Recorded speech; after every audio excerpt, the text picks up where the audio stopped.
सर्दियों की एक ठंडी शाम थी। अमृतसर के स्वर्ण मंदिर के बाहर हल्की हल्की बारिश हो रही थी।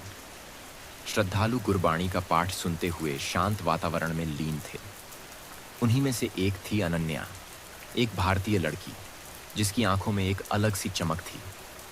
अनन्या दिल्ली विश्वविद्यालय में इतिहास की छात्रा थी और वह यहाँ अपने शोध के लिए आई थी। दूसरी ओर लाहौर में एक नौजवान अयान अपनी किताबों की दुनिया में खोया हुआ था। वह लाहौर विश्वविद्यालय में राजनीति विज्ञान का छात्र था और हमेशा से ही इतिहास और सरहद के पार की कहानियों में रुचि रखता था। उसकी दादी अक्सर भारत की यादों को ताज़ा किया करती थीं, क्योंकि उनका जन्म वहीं हुआ था। किस्मत का खेल देखिए, दोनों की मुलाकात एक ऑनलाइन शोध सेमिनार में हुई, जहां दोनों को भारत पाकिस्तान के विभाजन के प्रभाव पर प्रोजेक्ट के लिए चुना गया। पहले पहल बस औपचारिक बातें हुईं, पर धीरे धीरे यह बातचीत गहरी होती गई। अनन्या और अयान दोनों को एहसास हुआ कि वे न सिर्फ एक ही विषय में रुचि रखते हैं, बल्कि उनके विचार भी कहीं न कहीं मिलते जुलते हैं। पहली मुलाकात कुछ महीनों की बातचीत के बाद दोनों को भारत पाकिस्तान मित्रता सम्मेलन के लिए काठमांडू बुलाया गया। यह उनकी पहली मुलाकात थी। अनन्या का दिल तेजी से धड़क रहा था, जैसे कोई छुपा हुआ एहसास जाग रहा हो। अयान भी घबराया हुआ था, लेकिन उसके चेहरे पर एक अनोखी मुस्कान थी। जब दोनों आमने सामने आए तो कुछ पलों के लिए समय जैसे थम सा गया।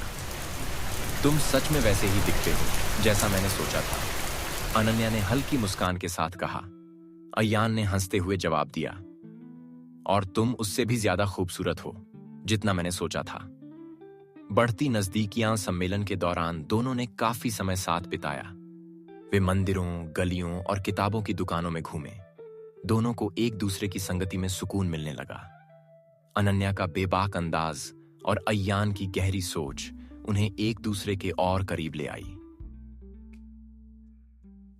एक शाम जब वे एक पहाड़ी पर बैठे हुए थे, तब अयान ने हल्की आवाज में पूछा, क्या तुम्हें कभी ऐसा लगा है कि कुछ रिश्ते पहले से ही लिखे होते हैं?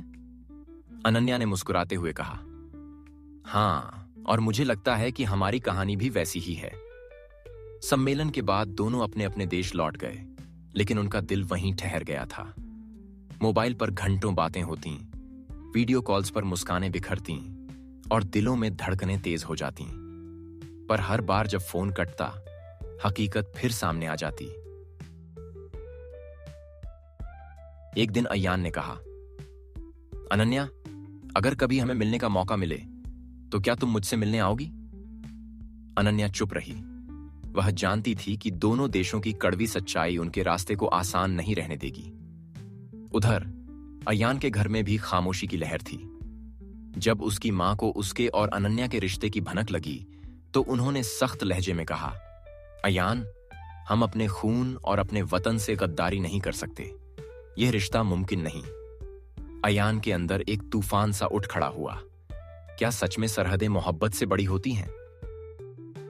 क्या उनका प्यार सिर्फ एक खूबसूरत सपना बनकर रह जाएगा? समय बीतता गया, मगर अनन्या और अयान की मोहब्बत कमजोर नहीं हुई। वे हर दिन एक दूसरे के साथ होने की उम्मीद में जी रहे थे। एक दिन अनन्या को पाकिस्तान जाने का मौका मिला। उसे लाहौर में एक ऐतिहासिक सम्मेलन में भाग लेने के लिए आमंत्रित किया गया था।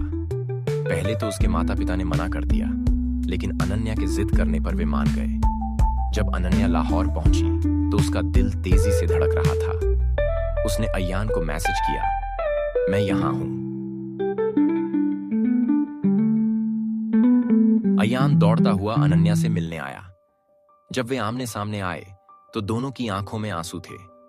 क्या तुमने कभी सोचा था कि हम एक दूसरे को ऐसे देख पाएंगे? अनन्या ने भावुक होकर कहा। अयान ने उसकी आंखों में झांकते हुए कहा, मैंने हमेशा सोचा था और आज यह सच हो गया। लाहौर की गलियों में घूमते हुए दोनों ने अपने सपनों की बातें की। वे जानते थे कि उनका प्यार आसान नहीं होगा, लेकिन वे इसे हर हाल में निभाने के लिए तैयार थे। लेकिन जब अनन्या के घर वालों को यह पता चला कि वह अयान से मिली है, तो उनके विरोध का सामना करना पड़ा। उधर अयान के परिवार ने भी उसे धमकी दी कि वह इस रिश्ते से दूर रहे। एक रात अनन्या ने अयान को फोन किया। अगर हमें साथ रहना है तो हमें खुद अपनी तकदीर लिखनी होगी। अयान ने गहरी सांस लेते हुए कहा, हाँ, और मैं तुम्हारे साथ हूं। मगर कुछ दिनों बाद अनन्या के पिता की तबीयत बिगड़ गई। डॉक्टरों ने कहा कि यह सदमे का असर है। इधर अयान की मां ने भी बीमार पड़ना शुरू कर दिया। अनन्या ने अयान से कहा, हमारे प्यार की कीमत हमारे परिवार क्यों चुकाए? अगर हमारी मोहब्बत किसी को दर्द देती है तो शायद हमें अलग हो जाना चाहिए।